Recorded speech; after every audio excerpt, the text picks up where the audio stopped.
TH Entrevista dessa semana vai falar sobre o tema erro médico. E para conversar com a gente, nós convidamos o advogado Juliano Pessoa, que é especialista em Direito Médico e da Saúde pela Universidade de Coimbra. Juliano, explica primeiro para a gente em que consiste um erro médico.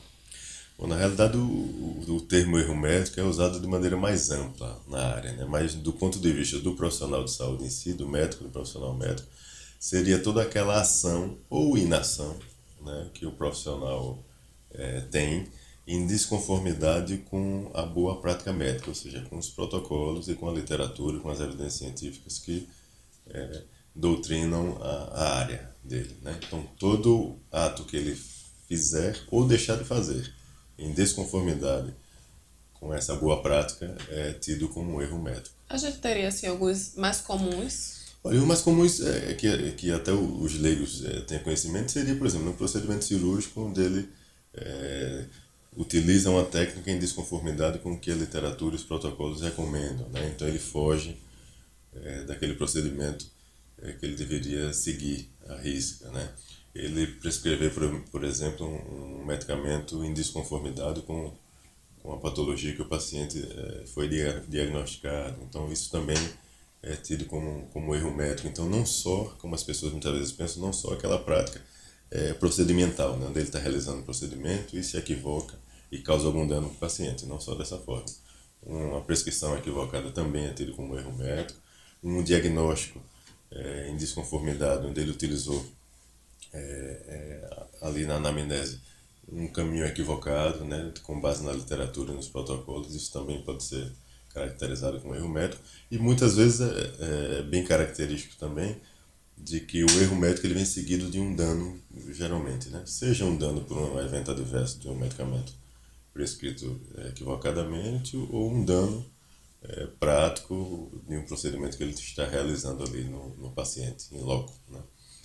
E se o médico realizar um procedimento e cumprir todos os passos recomendados, ainda assim ele poderá ser responsabilizado no caso de haver um erro, mesmo ele seguindo todos os passos? Aí é bem interessantíssima essa pergunta para a gente aprofundar um pouquinho mais de maneira específica. A questão do erro médico em si, como eu disse, ele tem que ter alguma ação ou ausência de ação em desconformidade com o que manda a literatura, os protocolos, etc. A partir do momento que o médico segue à risca esses protocolos e de maneira exemplar, ele desempenha sua atividade fiel, né, de maneira fiel, ele não está incorrendo no que a gente precisa ter no caso do profissional médico, que é inculpa, né?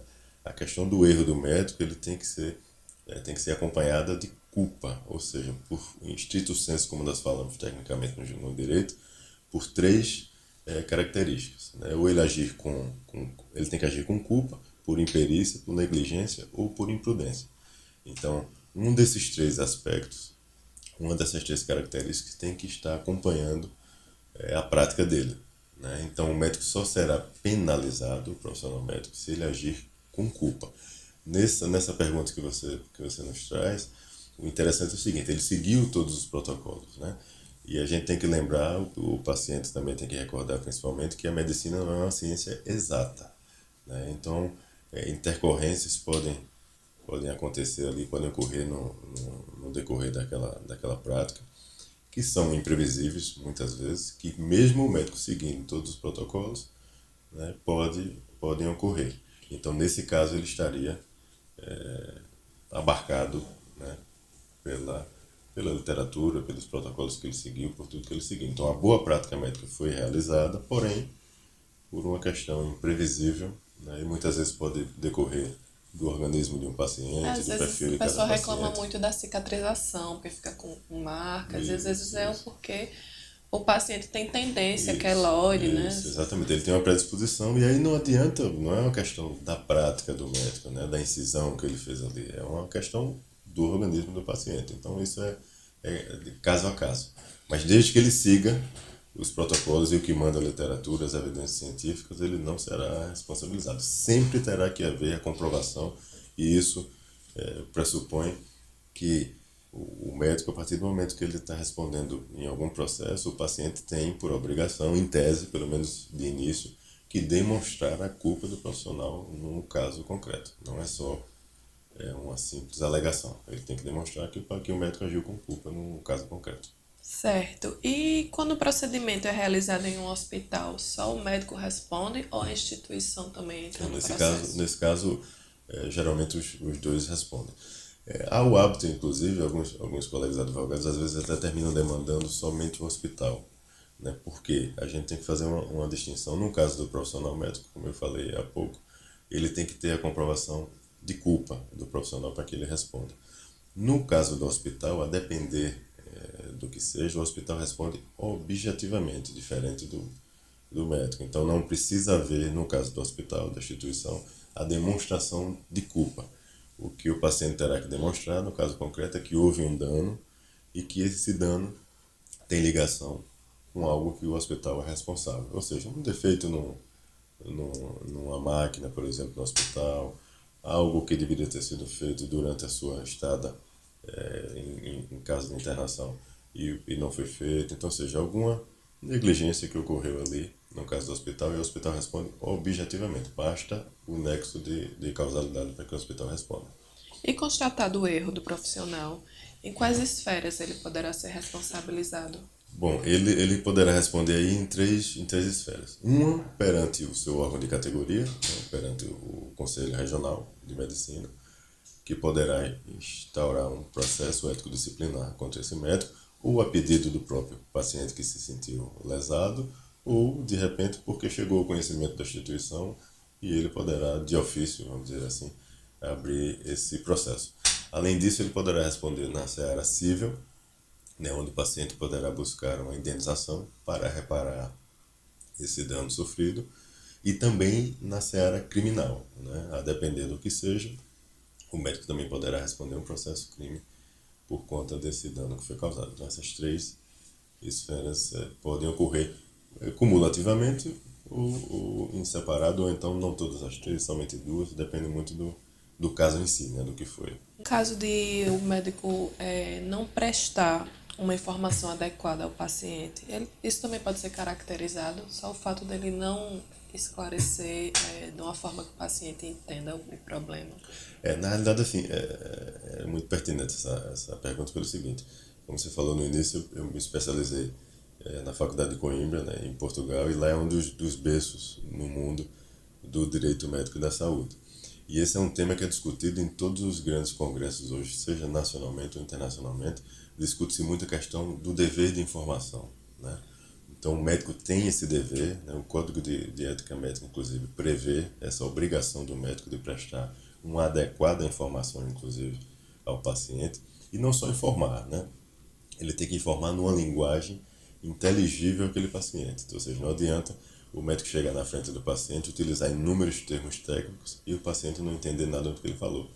Ele tem que traduzir isso para uma linguagem acessível àquele paciente que está sendo abordado com um determinado procedimento, para que ele entenda e ele em seguida ofereça o seu consentimento daquela prática médica. Né? Isso é importantíssimo, é o chamado termo de consentimento informado e adequado, né? E claro. Então, é interessante. Porém, no Brasil não há uma previsão, vamos dizer assim, jurídica de penalidade por conta da ausência de informação. O que ele incorre aí é em falta com o seu próprio código de ética, né? Que ele tem o dever de informar, deve informar esse paciente, e isso pode ocasionar outras consequências também no decorrer do procedimento. Né? E vale ressaltar, inclusive, que além dessa obrigação de informar, né, tem que haver o consentimento posterior. E O paciente precisa entender pelo procedimento que ele vai Exato. passar, numa linguagem acessível, para Exatamente. poder Para que ele possa consentir, né? Porque assim, tem que ter resguardado, no caso do paciente, a sua autodeterminação, né? Ele que tem que escolher se ele pretende se submeter a determinado procedimento ou não, né? Aquela imagem do passado, onde existia uma relação hierarquizada, né, verticalizada, na realidade, no caso do médico-paciente, onde o médico era o detentor de todo o poder, de toda a informação, e o paciente tinha somente que consentir e fazer tudo que fosse determinado. Isso já não existe mais na sociedade atual. Né? Então, na sociedade atual, no direito moderno, né, no Código de Ética, que foi reformulado, foi revisto, né, há uns anos, então isso já não é mais aceito. O médico tem por obrigação, sim, que informar esse paciente e ele tem que dar o seu consentimento, e a qualquer tempo, inclusive, vale ressaltar, o paciente pode revogar, vamos dizer assim, aquele consentimento dado anteriormente. Então ele deu o consentimento no momento inicial e depois ele pode dizer que não quer mais continuar se submetendo a determinada prática ou a determinado tratamento que se prolongue. Isso é direito do paciente e o médico não pode interferir nisso. Mesmo em casos de risco de morte, por exemplo, a pessoa quer desistir de um tratamento de câncer, porque desistiu, não quer mais tentar. O tratamento em si depende, né? Essa questão que você coloca é interessante pelo seguinte: se for algo iminentemente ali, que cause, que traga aquele risco iminente de que o paciente esteja incorrendo em risco de morte ali, o médico pode intervir. Aí nós entramos nas questões das excludentes, né? Então, nesse caso, o médico está amparado, inclusive o Código de Ética também assim determina que ele age. Então, se for um problema que surgiu ali naquele momento, onde não há tempo para ele parar e explicar ao paciente o que é que está acontecendo, para obter o conhecimento dele, para depois ele realizar, dependendo do que seja, da urgência, o paciente pode ir a óbito ali naquele momento. Então, nesses casos, ele tem o amparo para poder agir de imediato. Isso aí ele está amparado. Porém, se for algo onde deve ser discutido, tem tempo para discutir, ele tem por obrigação que esclarecer isso para esse paciente, num período, inclusive, que o paciente tenha tempo para refletir e tomar a sua decisão. Não pode ser a coisa que ele está sendo encaminhado ali numa maca para um centro cirúrgico, por exemplo, e se para pegar a assinatura dele num termo, num papel e seguir. Não é esse termo que a gente está falando. Ele deve explicar num momento oportuno ali numa consulta, explicar para o paciente, falar do que se trata aquele tratamento e ter um tempo hábil para ele refletir, para ele consentir de maneira esclarecida e sem qualquer tipo de coação ou de pressão naquele momento. Aqui no nosso estado, em Alagoas, o número de profissionais processados por erro médico, nós temos um número alto. É relativo. Nós temos aqui uma média ano, geralmente entre 100 e 110 denúncias que são recebidas pelo CRM, né? Pelo CREMAL, né? Pelo CRM Alagoas. Isso, inclusive, foi uma informação trazida até o ano passado, numa entrevista concedida pelo presidente da instituição. E dessas denúncias, né? Vamos dizer assim, muitas não encontram fundamento para se transformar num processo. Às vezes a população em geral enxerga a categoria médica como muito corporativista, né, muito protecionista.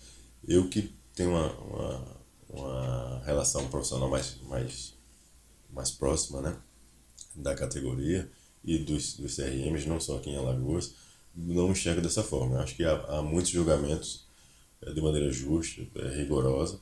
Agora, muitas vezes há alguns questionamentos que não trazem a substância necessária, né, em termos de prova e de dano para que isso se transforme de fato num processo e que haja algum tipo de investigação mais aprofundada. Por quê? A gente enxerga hoje, infelizmente, um paciente um pouco diferente, né? A tecnologia trouxe o lado bom, que o paciente é mais bem informado, mas por outro lado também trouxe um paciente mais imediatista, né, mais questionador, e muitas vezes questionador de coisas que não tem sentido, né, porque ele acabou de ler ali numa matéria rasa na internet. Às vezes até fake news. Exatamente, às vezes ele não olha nem a fonte que leu, né, e o médico se baseia em evidências científicas, na literatura, nos inúmeros anos de formação e de especialização que ele se submeteu.